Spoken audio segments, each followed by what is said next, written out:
Hey guys, what's going on? Welcome to another edition of MJ Everyday, a training-based episode for you guys today. Gonna give you a little bit of an introduction to time under tension, aka T.U.T, the training technique that involves increasing the amount of time that a particular muscle doing a particular exercise is actually under tension during a working set.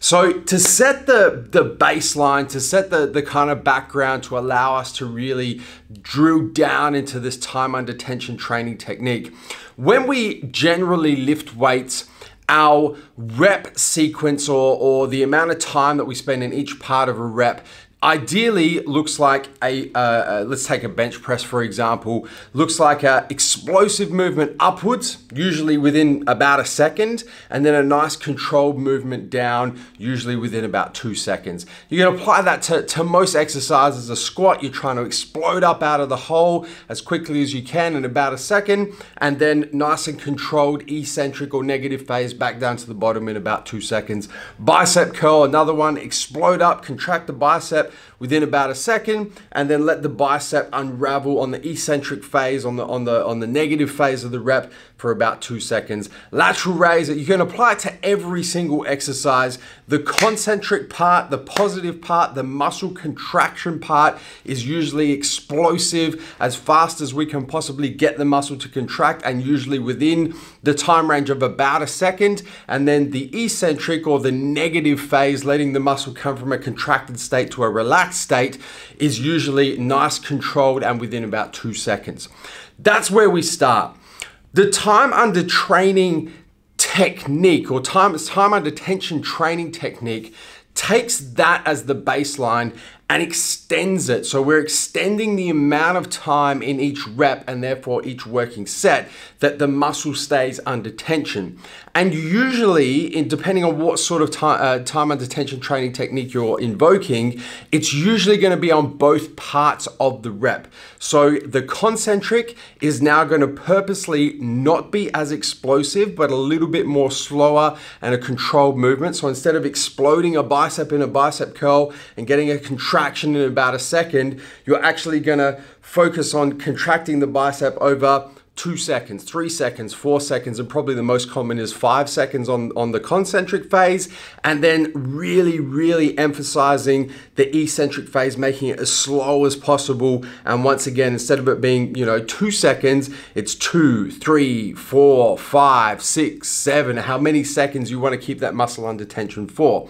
So time under tension really focuses on the amount of time that the muscle is actually performing a particular exercise, both on the concentric phase and also on the eccentric phase. There is a slight variation, which isn't technically time under tension, but it is a variation of it, is where you will keep the explosive concentric phase, where you're getting the muscle to contract as fast as possible within about a second, and then you purposely really slow down the eccentric phase. So you're talking like up to a 10-15 second eccentric, and really emphasize how long it takes the muscle to go from contracted to relaxed. So that's another spin on time under tension. So the question then begs, is this a good training technique?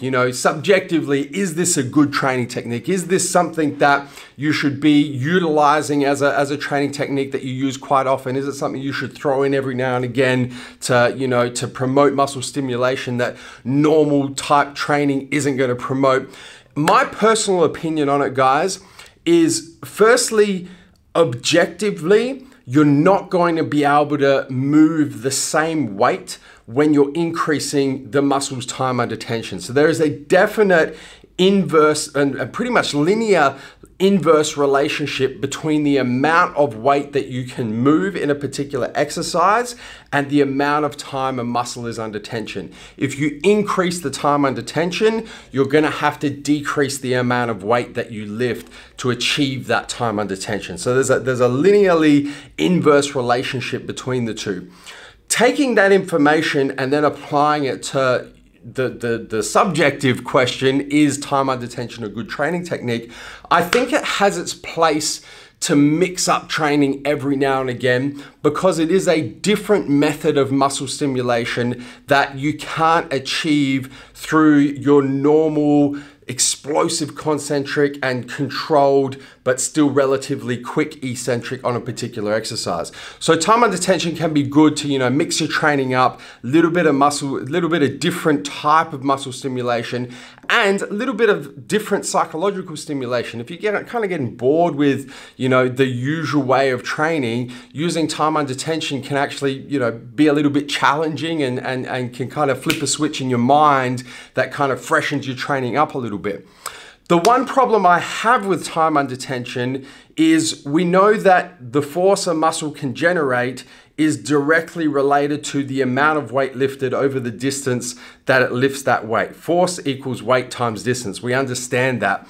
And therefore, the best way to stimulate muscle is to be using as much force as possible, is to use as much resistance as possible against a muscular contraction, keeping in mind that, you know, we have to have good form as well, or else we're not going to stimulate any muscle growth.